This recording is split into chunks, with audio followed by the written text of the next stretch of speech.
Traduction Mon fils. Texte Ariel Andrés Almada. Illustration Sonia Wimmer. Maison d'édition Cuento de Luz. Mon fils. J'ai fait un rêve cette nuit. Un rêve où tu es arrivé chez nous avec tes petits yeux à peine ouverts et une foule de questions sur le bout du nez.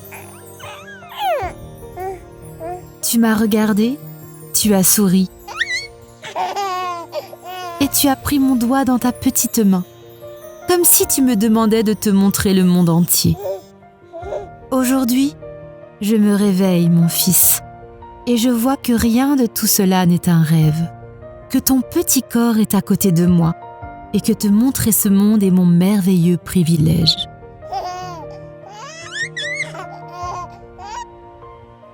Par où commencer ? J'aimerais te parler de tant de choses, d'un ciel où il y a plus d'étoiles que de grains de sable sur la terre, de la façon dont les tournesols passent leur vie à chercher la lumière du soleil, tandis que les lucioles se font les amis de la nuit, des conques qui vont et viennent, dansant avec les marées, et des abeilles qui travaillent chaque jour pour produire un miel délicieux. J'aimerais te montrer les saisons et te dire quelle est ma préférée. M'asseoir avec toi devant une carte et parcourir les paysages avec mon doigt, comme si les distances n'existaient pas. Lire ensemble des livres de pirates, puis me réfugier sous des couvertures pour échapper aux requins. Toutes ces choses sont là-bas, là où le soleil se lève à l'horizon. L'espace devant toi est si grand. Si tu en mets un devant tes petits pieds, tu pourras faire le tour du monde sans t'ennuyer ni te fatiguer. Tu verras des endroits où les enfants voyagent sur des traîneaux tirés par des chiens. Et ils doivent également se tenir bien au chaud parce que les hivers sont rudes. Des pays où le ciel se pare de couleurs. Cela se passe très loin au nord. Des déserts où les tempêtes ne sont pas d'eau, mais de sable. Pense à prendre un foulard pour te couvrir la tête. Des montagnes si hautes qu'elles semblent chatouiller le ciel. Si tu décides de les escalader, fais attention à la glace. Les chemins sont si nombreux que tu auras parfois l'impression de manquer de temps. Certains seront faciles à parcourir, tandis que d'autres seront semés d'embûches. Et tu dois aussi savoir que sur certains chemins, dissimulés derrière les rochers, se cachent parfois des dragons.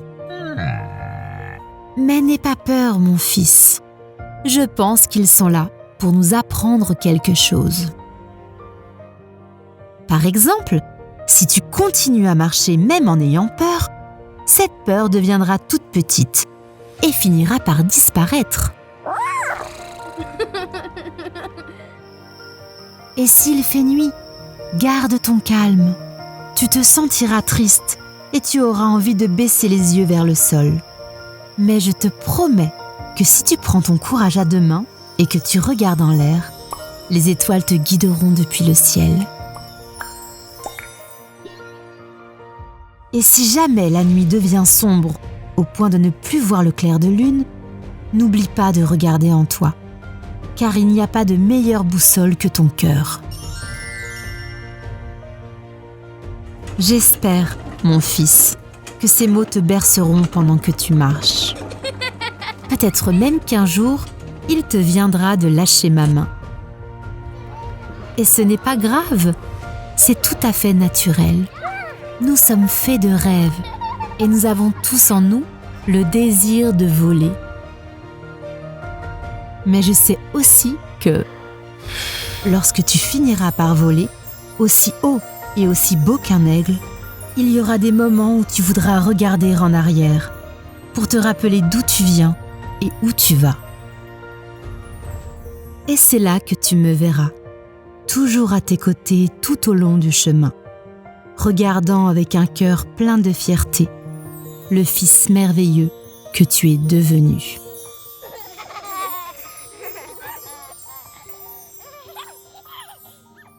Voilà ce qu'il y a au fond du cœur de ton incroyable et merveilleuse maman.